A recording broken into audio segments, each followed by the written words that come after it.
اس واقعے سے متعلق کئی یہودی اور مسلمان علماء کئی سوالات اٹھاتے ہیں، مثلا یہ کہ آخر ان 10 دنوں میں ایسا کیا ہوا کہ ساری ہی قوم نافرمان ہو گئی؟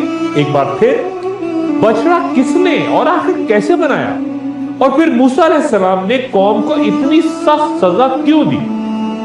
اور اگر وہ شخص جس نے کئی روایات کے مطابق بچڑا بنایا تھا تو اسے حضرت موسیٰ نے کیوں چھوڑ دیا؟ قوم کو تو سزا دے دی گئی، لیکن بچڑا بنانے والا کیسے بچ نکلا؟ ایک خیال علماء کے درمیان یہ ہے کہ اس وادی میں دجال بنی اسرائیل کے سامنے ایک انسانی روپ میں اس وقت بھی ظاہر ہوا تھا، سامری کی شکل، جس نے تمام ہی قوم کو بھٹکا دیا۔ سیاق و سباق سے بہت سے علماء یہ نتیجہ اخذ کرتے ہیں کہ موسیٰ علیہ السلام جانتے تھے کہ یہ اصلاً دجال اکبر ہے،